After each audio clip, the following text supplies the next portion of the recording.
coming out today. Appreciate you coming through the rain, and as my father-in-law has always said, it's the rain that makes Oregon so beautiful, so we're all appreciative. And again, I really thank and appreciate everybody being here. It really means so much to me, so thank you. Thank you for coming to SEI today, because SEI to me, I've always been so proud. I've been a member of SEI and been part of the organization for a number of years here, and I've always been proud and inspired by the teachers that educate here, the kids that learn here, and the hopes and dreams that are fulfilled here. SEI, we're standing here at SEI because SEI stands for the proposition that if you work hard and dream big, that you can achieve anything. It stands for restoring hope, and it stands for the idea that through Oregon, we can prosper into great things. We're here today with a simple choice. The choice is whether we continue down the same path or whether we go in a different direction. And I say that we should dream big.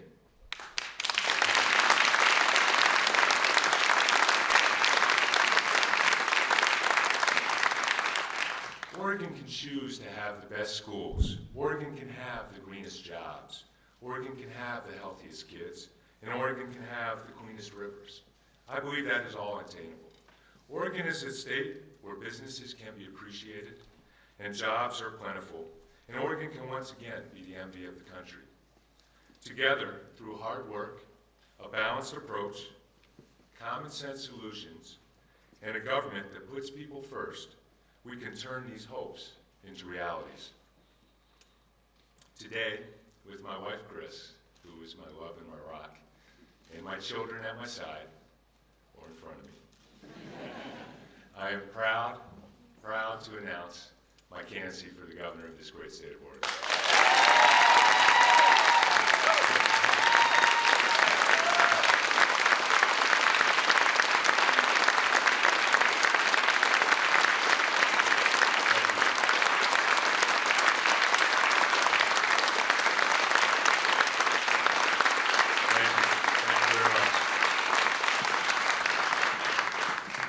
I'm aware of the challenges that we face, but I'm not afraid of them.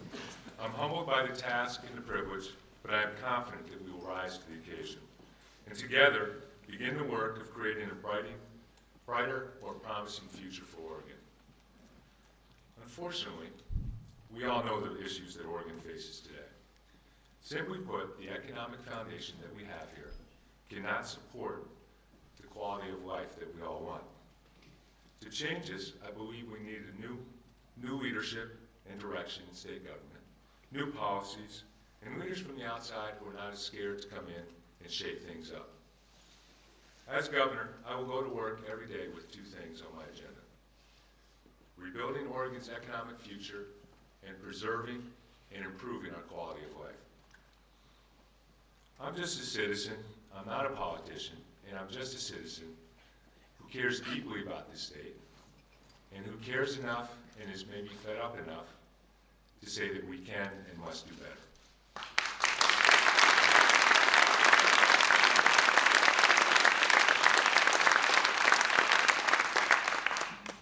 I believe it is a strength, not a weakness, that I haven't spent the past 30 years in politics.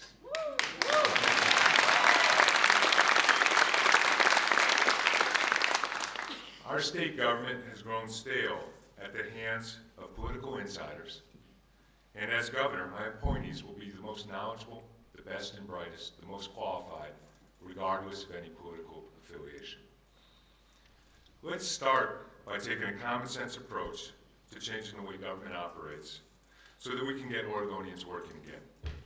Currently, we're trying to overtax and overregulate the very people who are motivated to create jobs: the innovators, the creators, the small businessmen and women, the risk takers, stifling their inspiration and giving them less capital, depleting their resources. We have too many people out of work and not enough people creating jobs, and which is why I personally am opposed to raising taxes to a point in which they would be the highest in the nation. I don't believe Oregon can do that.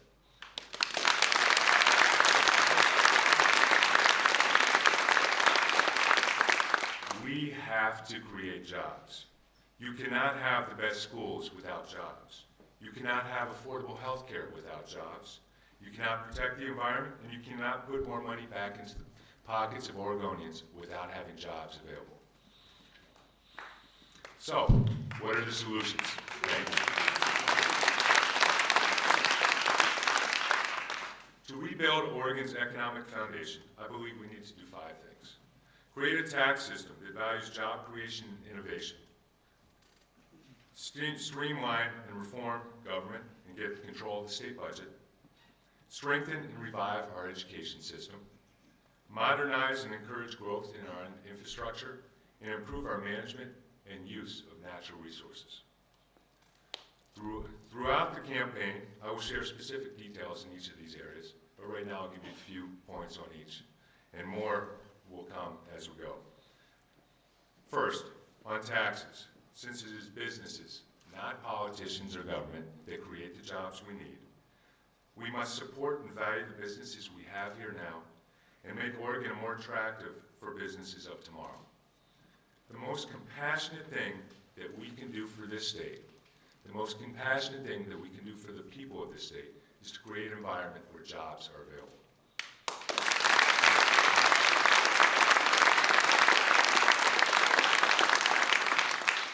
Oregon must be open for business, rewarding both investment and hard work. As governor, my goal will be to reduce unemployment and reverse the trend of Oregonians earning less pay than the rest of America.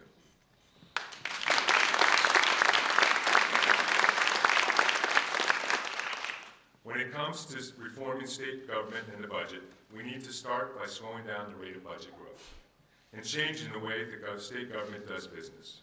We must get the state budget under control. We consistently attempt to spend more than we have. You can't do that at home, and you can't do that in your business. Inefficiencies must be identified and streamlined. As governor, I will not be afraid to make these difficult decisions in order to prioritize our spending. Anyone who has studied the state budget understands that you cannot effectively restrain or streamline the budget without addressing the issue of PERS liabilities, the elephant in the room, so to speak. The solution must be one that protects both the state's fiscal health and that of our teachers as well, firefighters and police officers. For example, in a matter of years, it is projected that 23% of education funding will go towards pension costs versus paying teachers' salaries and investing in tools we need to educate our kids. Let me be very clear here. Teachers and public servants are not the problem. I come from a family of educators, many of which are here. My father, my mother, stepfather, and sister are all educators.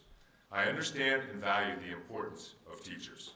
It is the system that is in place that is the problem. Our leaders have kicked the can down the road for too long, and that bill is now due. It's time to make difficult decisions and resolve the enormous unfunded mandate that Oregon now faces.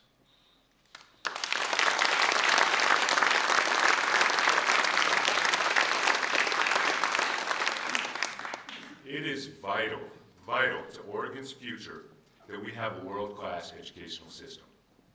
For the first time ever, the next generation will be less educated than their parents. Currently, 1 out of 3 students in Portland is not graduating high school. Think about that. 1/3 of the children who enter 9th grade will not graduate high school. I cannot think of a more striking indictment against our present system, and we must figure out a way to do better.